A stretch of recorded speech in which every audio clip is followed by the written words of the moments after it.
I believe it's too complicated for the correctional officers to understand. That's what I was told while I was in California getting ready to teach a class in block training in a California prison to correctional officers. I said, what did he say?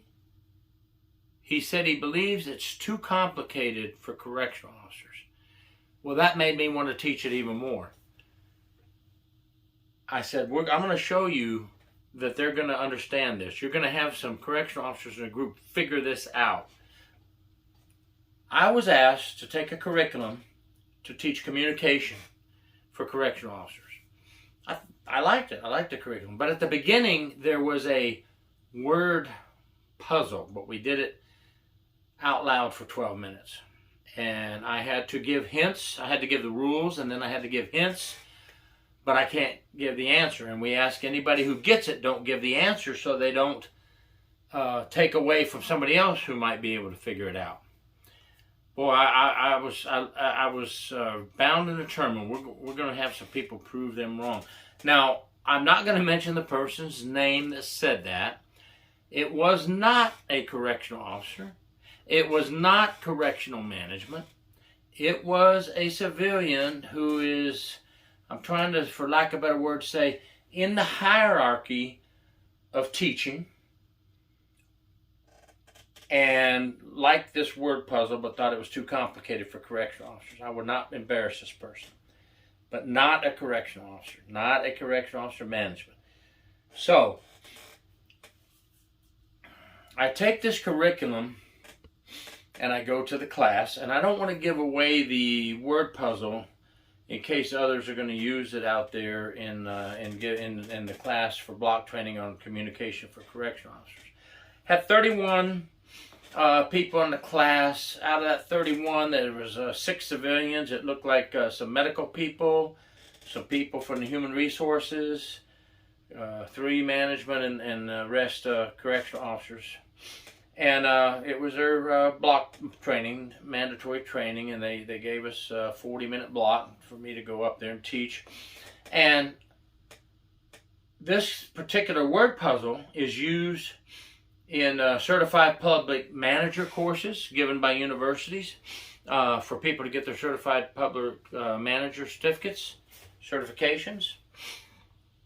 Mine took 2 years from Florida University here, and but it's only once every 3 months for a week for 2 years to get it.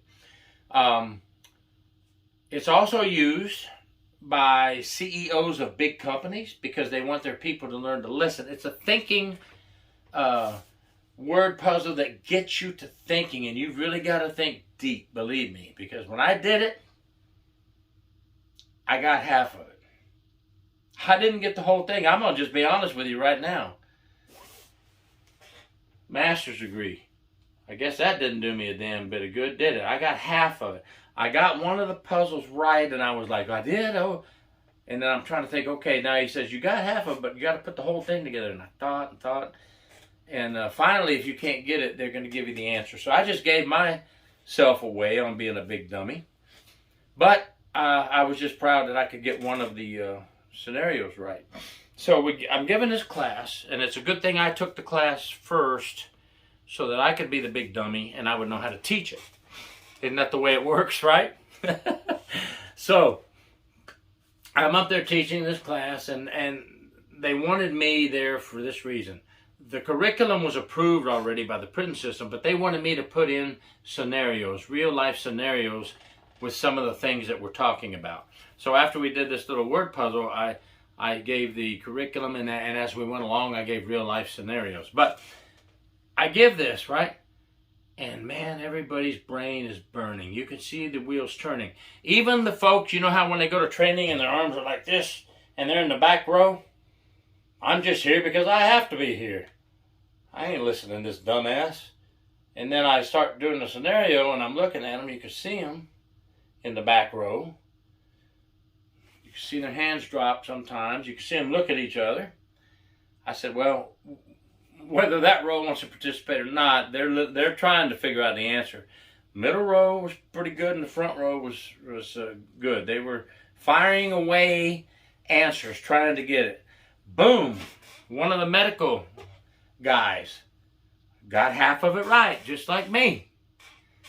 Boom! A sergeant got half of it right, just like me. Boom! One of the training officers who was sitting in there on the class got it. Half of it, just like me. And I'm thinking, okay, we're real close, guys. We're real close. Think. And I gave some more word scenarios, word phrases, word scenarios, back and forth. And one of the officers says, I got it. But he didn't listen to the rules. You don't blurt the answer out loud so that everybody knows. Now, we only had 12 minutes for the scenario. You could do the scenario for 30 minutes, 40 minutes, but we had to fit it in a 12-minute block because we had other stuff to talk about. But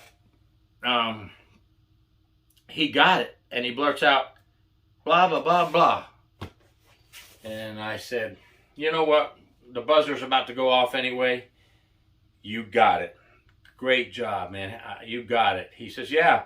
He says, I was just listening to the way you would do the word comparisons, and then I figured out first word, second word, first word, second word, and I figured out what was going on.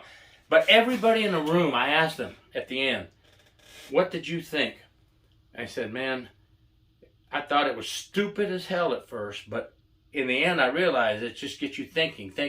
It gets you thinking about,